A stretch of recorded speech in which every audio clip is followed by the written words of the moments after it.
Oke, siap-siap. Karena hari pertama sekolah di Indonesia bakal terasa beda banget.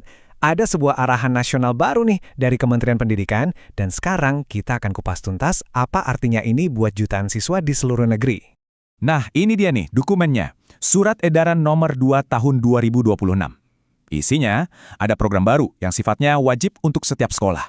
Dan catat ya, ini bukan cuma sekedar saran atau himbauan loh, tapi sebuah perintah yang harus dijalankan serentak secara nasional.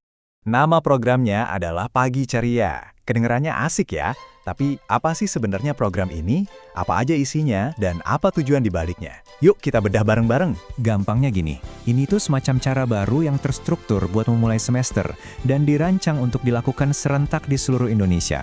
Coba bayangin deh, di jam yang sama, siswa dari Sabang sampai Merauke bakal memulai hari pertama sekolahnya dengan cara yang sama persis.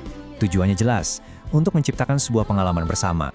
Oke, sekarang kita masuk ke rinciannya. Surat edaran ini tuh detail banget loh soal apa saja yang wajib dilakukan di pagi pertama itu. Jadi ada 4 rangkaian kegiatan utama. Dimulai dengan olahraga bareng buat manasin semangat, terus lanjut dengan upacara bendera yang formal, ada doa bersama, dan ditutup dengan nyanyiin lagu baru yang emang khusus dibuat untuk momen ini. Dan ini bukan cuma perintah kosong. Kerennya, kementerian juga udah nyiapin sumber dayanya. Contohnya, ada tautan resmi buat musik dan gerakan senamnya. Jadi semua sekolah punya panduan yang seragam, nggak ada yang beda-beda. Nah, ini dia tautan untuk lagunya Hari Baru.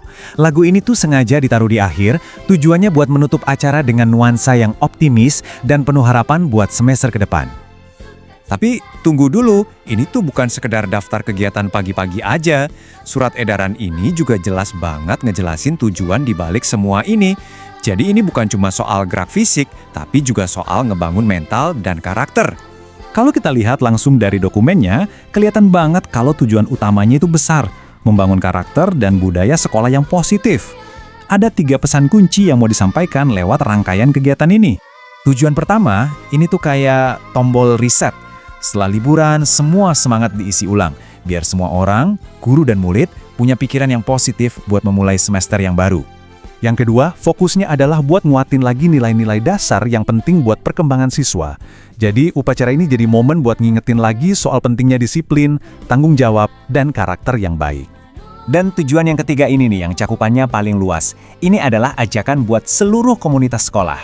Guru, siswa, staf, semuanya buat kerja bareng, gotong royong, demi menciptakan lingkungan belajar yang lebih baik, aman, dan nyaman.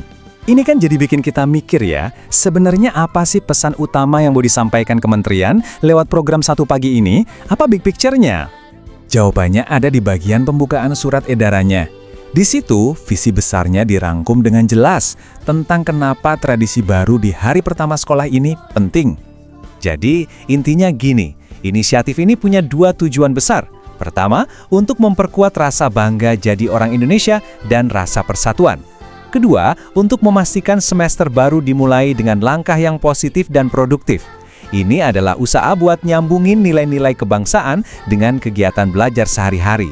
Dan perlu kita ingat, arahan ini berlaku buat setiap sekolah di bawah naungan kementerian. Artinya, jutaan siswa akan mengalami hal yang sama persis di pagi yang sama.